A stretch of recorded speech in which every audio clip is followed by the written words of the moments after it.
आओ तुम्हें सबसे बड़ा इनाम दूं। इस वीडियो के बाद तुम्हें एहसास होगा तुम्हें जिंदगी में एक ऐसा इनाम मिला है जिसकी तुमने कभी कदर ही नहीं करी। मजाक से हटके इमेजिन करो तुम एक कॉलेज में हो। उस कॉलेज में तुम्हारी तरह लाखों बच्चे हो रहे। होता क्या है, उस कॉलेज में एक रेस की जाती है। जो बच्चा पूरे टास्क को पार कर कर रेस जीतता है उसे दुनिया का सबसे बड़ा इनाम दिया जाएगा। अब रेस शुरू हो जाती है। रेस शुरू होने के बाद हजारों बच्चे तो ऐसे हैं जो पहले ही रेस से बाहर निकल जाते हैं और बचे हुए बच्चे भागते रहते हैं और तुम भी उसमें ही शामिल होते हो। अब भागते भागते एक नदी पड़ती है। कुछ तो नदी को पार कर लेते हैं और कुछ नदी में ही फंसे रह जाते। अब भागते भागते बस कुछ हार मानने लगते, कुछ थक जाते और कुछ उस रेस से बाहर हो जाते हैं। उन हजारों में से बस 7-8 ही बच्चे बचते हैं जिसमें तुम भी शामिल होते हो। अब उन 7-8 बच्चों में से सिर्फ एक को चुना जाता है जो सबसे होशियार, सबसे अलग हो, और वो तुम थे। अब तुम्हें इनाम दिया जा रहा है तो तुम्हें कैसा लगेगा? तुम्हें ऐसा लगेगा तुम में वो बात है जो लाखों बच्चों में नहीं है। अगर मैं ये कहूँ ये तो सिर्फ एक इमेजिन था, ये खेल तुम पहले भी खेल चुके हो और उसमें तुम जीते भी हो,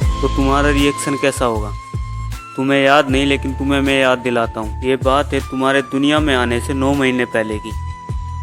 जीवन की यात्रा करोड़ों शुक्राणुओं की एक जबरदस्त दौड़ से शुरू होती है। ये बाधाओं से भरी एक कठिन दौड़ है जिसमें सबसे स्ट्रॉन्ग और सबसे तेज शुक्राणु ही जीतता है।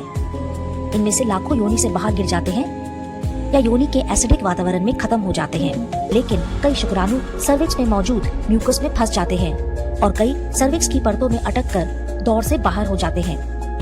अंत में 30 करोड़ शुक्राणु में से केवल 1 दर्जन इस दौड़ के आखिरी चरण तक पहुंचते हैं। केवल एक शुक्राणु अंडे में प्रवेश करता है और ये इस दौड़ का विजेता है। मेरी कहानी का बस यही मकसद था, तुम सबसे अलग हो। तुम वो नहीं जो दिखते हो, तुम वो हो जो दिखना चाहते हो। बस एक बार अपने अंदर झांक कर देखो। Change yourself.